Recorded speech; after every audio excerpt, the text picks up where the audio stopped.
அனைத்து தமிழ் மக்களுக்கும் கணேஷன் பணிவான வணக்கம். என்னோட சேனல் சப்ஸ்கிரைப் பண்ணாதவங்க சப்ஸ்கிரைப் பண்ணிக்கோங்க. என்னோட ஒரிஜினல் டெலிகிராம் சேனல் லிங்க்கும் வீடியோ டிஸ்கிரிப்ஷன் கொடுத்துருக்கேன். ஸோ ஜாயின் பண்ணாதவங்க ஜாயின் பண்ணிக்கோங்க. ஸோ வாங்க ஃப்ரெண்ட்ஸ், மார்க்கெட் பற்றி டிஸ்கஸ் பண்ணலாம். ஸோ சனிக்கிழமை ஈவினிங் ஒரு நியூஸ் வந்தது. ஸோ செபி சேர்பர்சன் பங்குகள் ஆயிரக்கணக்கில் ஊழல் செஞ்ச வெளிநாட்டு நிறுவனங்களில் வச்சிருக்காங்க அப்படின்னு சொல்லிட்டு ஹிண்டன்பர்க் நியூஸ் ஒன்று வந்தது.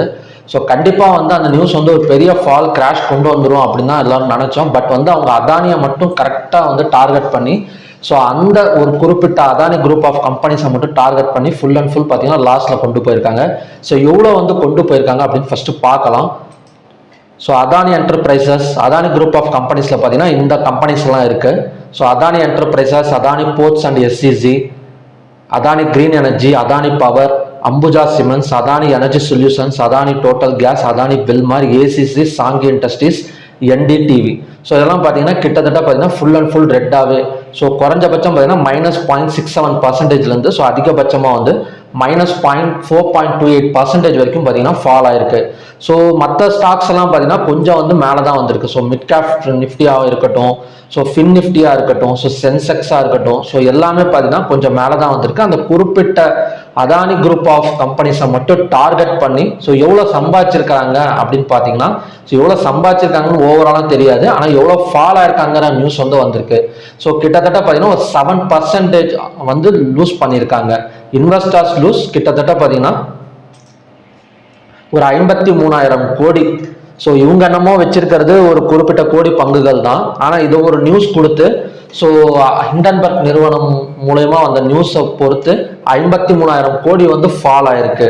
ஸோ ஹிண்டன்பர்க் நிறுவனம்னா யார் அப்படின்னு கேட்டிங்கன்னா ஷார்ட் செல்லர்ஸ். அதாவது பார்த்தீங்கன்னா ஒரு பங்குகளை செல் போர்ஷன் எடுத்து பணம் சம்பாதிக்கிறாங்க. ஸோ நிறைய பேர் கூட கேட்டிருந்தாங்க இவங்க பாசிட்டிவ் நியூஸ் கொடுக்க மாட்டாங்க அப்படின்னு.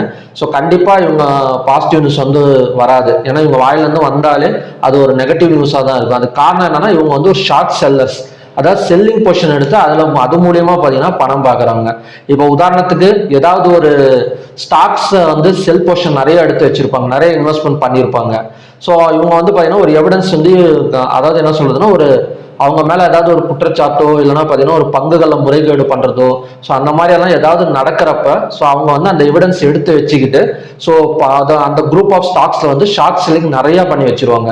ஸோ அப்போ என்ன ஆகும்னா அந்த ஷார்ட் செல்லிங் பண்ணிட்டு இந்த நியூஸை வெளியிடுவாங்க. இந்த நியூஸை வெளியிட்டோன்னே என்ன ஆகும்னா எல்லா இந்தியாவில் இருக்கிற எல்லா இன்வெஸ்டர்ஸும் பார்த்தீங்கன்னா பேனிக் ஆயிடுவாங்க. பேனிக் ஆகிட்டு சரி செல்லு தான் ஏதோ ஒரு பெரிய பிரச்சனை முறைகேடு நடந்திருக்கு, அதனால பார்த்தீங்கன்னா எல்லாரோட மைண்ட் செட்டும் பார்த்தீங்கன்னா செல்லிங் கன்வெர்ட் ஆயிரும். ஸோ கரெக்டாக மண்டே மார்னிங் போய் உட்காந்து அடுத்த செகண்ட் பார்த்தீங்கன்னா எல்லா இன்வெஸ்டர்ஸும் பார்த்தீங்கன்னா செல் பண்ணிடுவானுங்க. செல் பண்ண அடுத்த செகண்டாக அவங்களுக்கு என்ன ஆகும்னா ஸோ அவங்க ஆல்ரெடி பார்த்தீங்கன்னா செல்லிங் பொசிஷன்லாம் நிறையா கோடி கணக்கில் இன்வெஸ்ட்மெண்ட் பண்ணி வச்சிருப்பாங்க. ஸோ ஆல்ரெடி பார்த்தீங்கன்னா நம்ம ரீட்டைல் ட்ரேடர் சொல்லவே தேவையில்லை, நம்ம ஏதாவது ஒரு சின்ன பிரச்சனைனாலே பயந்துருவோம், செல் பண்ணிடுவோம். ஸோ அப்படி இருக்கிறப்ப நல்ல நல்ல இன்வெஸ்டர்ஸ் கோடி கணக்கில் போட்டுருக்கிறவங்களும் சரி நமக்கு எதுடா வம்பு அப்படின்னு சொல்லிட்டு ஸோ அவங்களும் பார்த்தீங்கன்னா செல் பண்ணிடுவாங்க. ஸோ இதில் என்ன ஆகும்னா அவங்க செல் பண்ண அவங்களுக்கு செல்லிங் பொசிஷன்ல லாபம் அதிகமாக வந்துடும்.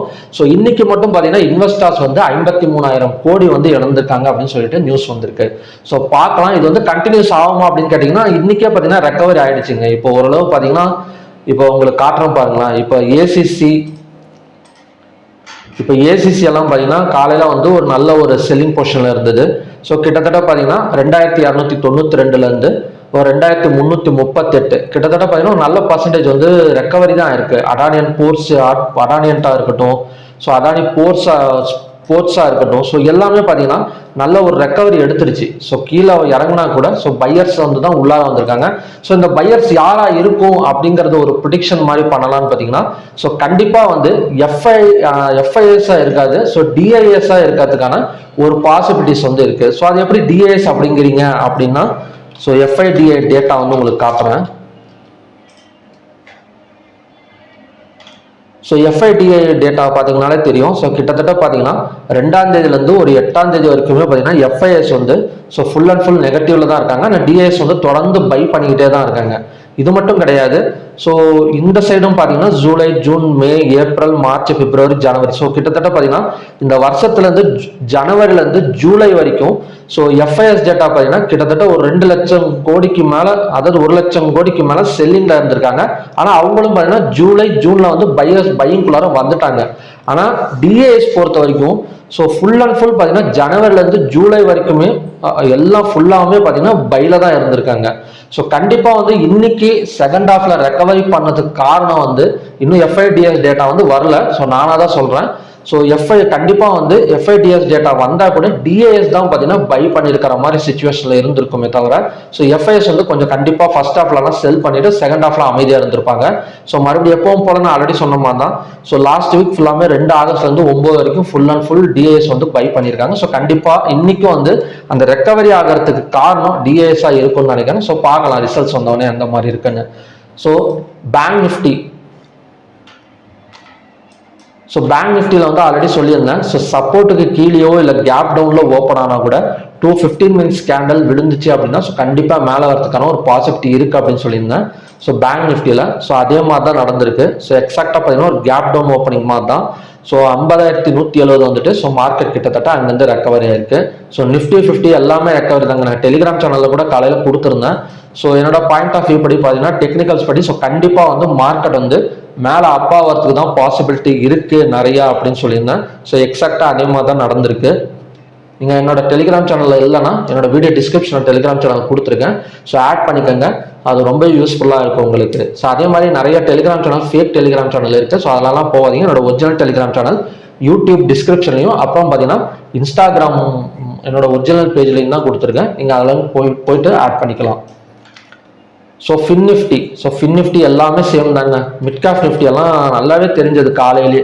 ஸோ டெக்னிக்கல்ஸ் எல்லாம் பார்த்தீங்கன்னா நல்லா ஹெல்ப் பண்ணுச்சு. ஓப்பன் இன்ட்ரெஸ்ட் டேட்டாஸாக இருக்கட்டும், ஸோ டெக்னிக்கல்ஸாக இருக்கட்டும். ஸோ இன்னைக்கு வந்து பார்த்தீங்கன்னா கிளியர் அண்ட் கட்டாக தெரிஞ்சிச்சு. ஸோ மார்க்கெட் வந்து கண்டிப்பாக வந்து 12,500லேருந்து 12,675 வரைக்குமே வரும் அப்படிங்கிறது நம்ம வந்து கிளியர் கட்டாக வந்து இந்த ஓப்பன் இன்ட்ரெஸ்ட் டேட்டா வந்து தாராளமாக அதாவது பார்த்தீங்கன்னா நம்மளுக்கு வந்து ஷோ பண்ணுது காலையிலேயே.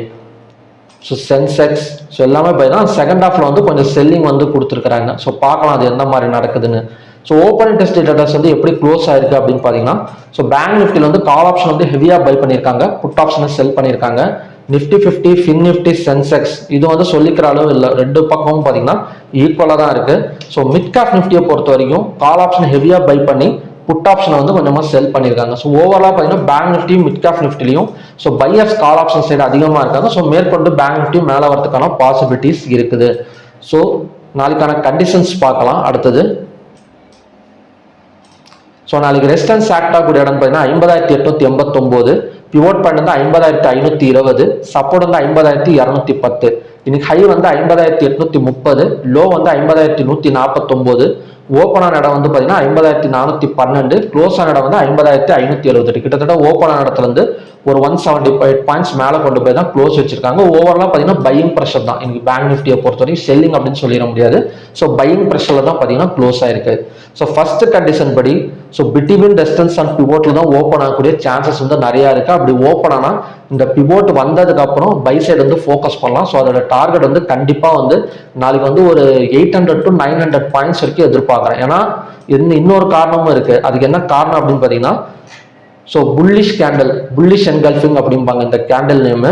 இதுக்கு என்ன அர்த்தம் அப்படின்னு பார்த்தீங்கன்னா இந்த ரெட் கலர் கேண்டில் ஃபுல்லாக வந்து விழுந்த மாதிரி ஒரு கேண்டில் வந்து போட்டிருக்கும். ஸோ இந்த மாதிரி நடந்துச்சுன்னா ஸோ பையர்ஸ் ஃபுல்லாக வந்து ஆக்குப்பை பண்ணியிருக்காங்கன்னு அர்த்தம்.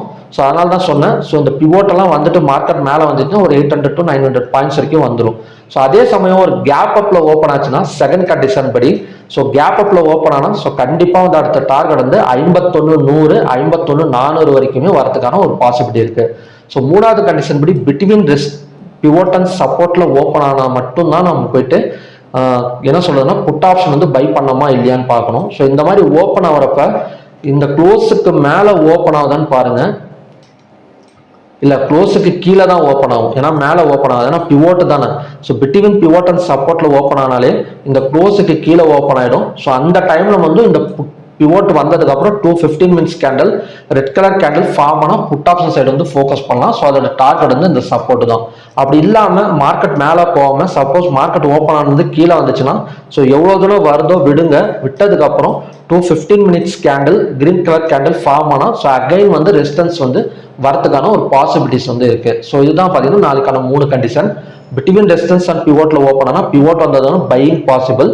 கேப் அப்ல ஓப்பன் ஆனால் அடுத்த டார்கெட் வந்து 51,100, 51,400. பிட்வீன் பிவோட் அண்ட் சப்போர்ட்ல ஓப்பன் ஆனா பிவோட் வந்ததுக்கு அப்புறம் செல் சைடு ஃபோக்கஸ் பண்ணலாம். இல்லைன்னா மார்க்கெட் கொஞ்சம் கீழே இறங்கினதுக்கு அப்புறம் இதே மாதிரியே பார்த்தீங்கன்னா 215 மினிட்ஸ் கேண்டல் இன்னைக்கு எப்படி நடந்ததோ அதே மாதிரியே பார்த்தீங்கன்னா நடக்கிறதுக்கான ஒரு பாசிட்டிவ் இருக்கு இந்த இடத்துல ஓப்பன் ஆகிறப்ப. ஸோ ஓகே ஃப்ரெண்ட்ஸ், அடுத்து ஸ்டாக்ஸ் பார்க்கலாம். ஸோ ஸ்டாக்ஸ் வந்து 3 ஸ்டாக்ஸ் கொடுத்துருந்தா பிஎன்பி 113.20 சொல்லி தான் அந்த இடம் டச் பண்ணாமலே நல்ல ஒரு growth தான் கொடுத்துருக்கு. ஸோ ஃபெடரல் பேங்கோட சப்போர்ட் ரேஞ்ச் வந்து 196.80 அப்படின்னு கொடுத்துருந்தேன். ஸோ அந்த இடம் டச் பண்ணிட்டு கிட்டத்தட்ட பார்த்தீங்கன்னா சொன்ன மாதிரியே 200 வரைக்கும் டார்கெட் வந்திருக்கு. ஸோ மூணாவது ஆக்சிஸ் பேங்க். ஸோ 1155ங்கிறது ரெசிஸ்டன்ஸ் ஜோன் அப்படின்னு சொல்லியிருந்தேன். ஆனால் அதை பிரேக் பண்ணிட்டு மார்க்கெட் மேலே வந்துருச்சு. ஸோ நாளைக்கு எந்த மாதிரி 3 பேங்க்ஸோட சப்போர்ட் அண்ட் ரெசிஸ்டன்ஸ் பார்க்க போறோம் அப்படின்னா, ஸோ ஃபர்ஸ்ட் வந்து சேம் ஆக்சிஸ் பேங்க் தான். ஸோ ஆக்சிஸ் பேங்க்ல நல்ல ரெசிஸ்டன்ஸ் ஆக்ட் ஆகிட்டு இருந்த இடம் பிரேக் பண்ணிட்டு இப்போ சப்போர்ட்டா வந்து ஆக்ட் ஆக போகுது. ஸோ அதோட சப்போர்ட் ரேஞ்சும் சேம்னா 1155. நாளைக்கு அகைன் அதே இடம் வந்துச்சுன்னா நம்ம வந்து பை சைடு வந்து ஃபோக்கஸ் பண்ணலாம். ஸோ அதோட டார்கெட் என்னவா இருக்குன்னு பார்த்தீங்கன்னா 1165 1170 வரைக்குமே வரதுக்கான ஒரு பாசிபிலிட்டிஸ் வந்து இருக்குங்க. ஸோ அடுத்தது வந்து HDFC bank. So HDFC bank so கம்ப்ளீட்டாக சப்போர்ட் அண்ட் ரெசிஸ்டன்ஸுக்கு நடுவில் தான் மாட்டியிருக்கு. ஸோ அதோட சப்போர்ட் ரேஞ்ச் வந்து 1643. ஸோ அந்த இடம் வந்ததுக்கு அப்புறம் பை ஃபோக்கஸ் பண்ணா 1660 வரைக்கும் வரதுக்கான ஒரு பாசிபிலிட்டி இருக்கு. அதோட ரெசிஸ்டன்ஸ் ஜோன் வந்து 1682. ஸோ அந்த இடம் வந்ததுக்கு அப்புறம் செல் ஃபோக்கஸ் பண்ணா 1670. ஸோ கிட்டத்தட்ட பையோ செல்லோ ஒரு 10 to 15 பாயிண்ட்ஸ் வரைக்கும் வரதுக்கான ஒரு பாசிபிலிட்டிஸ் வந்து இருக்கு. ஸோ மூணாவது வந்து AU bank. So AU bank இப்போதைக்கு பார்த்தீங்கன்னா ஒரு strong support, very very strong சப்போர்ட்ல வந்து நிற்குது. ஸோ அது எந்த இடம்னு பார்த்தீங்கன்னா உங்களுக்கு தெரியும், 609.50. ஆல்ரெடி இந்த இடம் டச் பண்ணிட்டு கிட்டத்தட்ட ஒரு 100 பாயிண்ட்ஸ் மேலே வந்திருக்கு. ஸோ சேம் இடம் தான் இப்போ நிற்குது. ஸோ அகைன் இந்த இடம் பை ஆனிச்சு அப்படின்னா ஸோ டார்கெட் வந்து 615 625 வரைக்குமே வரதுக்கான ஒரு பாசிபிலிட்டி இருக்கு ஏயு பேங்க்ல. ஸோ ஓகே ஃப்ரெண்ட்ஸ், 3 பேங்க் தான். ஒன்று வந்து ஆக்சிஸ் பேங்க் 1155.40ங்கிறது நல்ல ஒரு சப்போர்ட் ரேஞ்ச். ஸோ அந்த இடம் வந்தால் நம்ம வந்து பை பண்ணலாம். ஸோ அடுத்தது பார்த்தீங்கன்னா ஹெச்டிஎஃப்சி பேங்க் ரெசிஸ்டன்ஸ் ஜோன் வந்து 1682, சப்போர்ட் வந்து 1643. ஏயு பேங்க் வந்து ஒரு strong support range 605.75. So okay friends, பார்க்கலாம். ஸோ என்னோட இதுபடி பார்த்தீங்கன்னா மார்க்கெட் கீழே இறங்காது. ஸோ அகைன் வந்து இந்த கேப்பை ஃபில் பண்ணிடும். இன்னும் 2-3 நாளில் இந்த ஆகஸ்ட் 2க்கும் ஆகஸ்ட் 5க்கும் ஒரு கேப் வந்து போட்டிருக்கு. அந்த கேப்பை ஃபில் பண்ணிட்டு தான் மேலே வரும். எப்போதாங்க செல் ஆகும் கம்ப்ளீட்டாக அப்படின்னு பார்த்தீங்கன்னா, இந்த கேண்டில் ஆகஸ்ட் 6ஆம் தேதி கேண்டில் வந்து லோ பண்ணாலோ அதாவது பிரேக் பண்ணாலோ, அதே நிஃப்டிலலாம் பார்த்தீங்கன்னா ஆகஸ்ட் 5 இந்த மாதிரி இந்த கேண்டில் ஒரு கேப் டவுன் எடுத்துச்சு பார்த்தீங்களா ஆகஸ்ட் 2க்கும் ஆகஸ்ட் 5க்கும். ஸோ அந்த கேண்டிலை பிரேக் பண்ணால் மட்டும்தான் பார்த்தீங்கன்னா செல்லிங் பாசிபிள். ஸோ அது வரைக்கும் பார்த்தீங்கன்னா மார்க்கெட் வந்து இப்போதைக்கு வந்து பையிங் மோட்ல தான் இருக்கு. ஸோ அதானி மட்டும் கொஞ்சம் வந்து கேர்ஃபுல்லாக, சப்போஸ் நீங்கள் அதானி போயிட்டு இன்னைக்கு வந்து புட் ஆப்ஷன் எடுத்து ப்ராஃபிட் பண்ணியிருந்தா ஓகே. ஸோ நாளைக்கு போகிறப்ப மறுபடியும் அதே ஒரு கான்செப்டோட போகாதீங்க. ஸோ ஹிண்டன்பர்க் வந்துருச்சு, அந்த அதானி வந்து இறங்க போகுது, ஸோ அந்த நியூஸ் எல்லாம் மறந்துட்டு ஸோ நாளைக்கு ஏதாவது ஒரு டெக்னிக்கல்ஸை வச்சு நீங்கள் அதானி சம்மந்தப்பட்ட ஸ்டாக்ஸை வந்து நீங்கள் வந்து ட்ரேட் பண்ணுங்க. ஏன்னா மார்க்கெட் வந்து எல்லாத்துலேயுமே பார்த்தீங்கன்னா ஒரு ஹேமர் கேண்டல் தான் பிளேஸ் ஆயிருக்கு. ஸோ பையர்ஸ் வந்து உள்ளாக வந்திருக்காங்க. நான் ஆல்ரெடி சொன்ன மாதிரி டிஎஸ் வந்து செகண்ட் ஹாஃப்ல வந்து பை பண்ணியிருக்கிறதுக்கான சான்சஸ் வந்து நிறையவே இருக்கு. ஸோ பார்க்கலாம் இந்த மாதிரி நடக்குதுன்னு. ஸோ ஓகே ஃப்ரெண்ட்ஸ், மறுபடியும் பார்த்தீங்கன்னா ஒரு நல்ல ப்ரெடிக்ஷனோட நான் வந்து உங்களை மீட் பண்ணுறேன். நன்றி, வணக்கம்.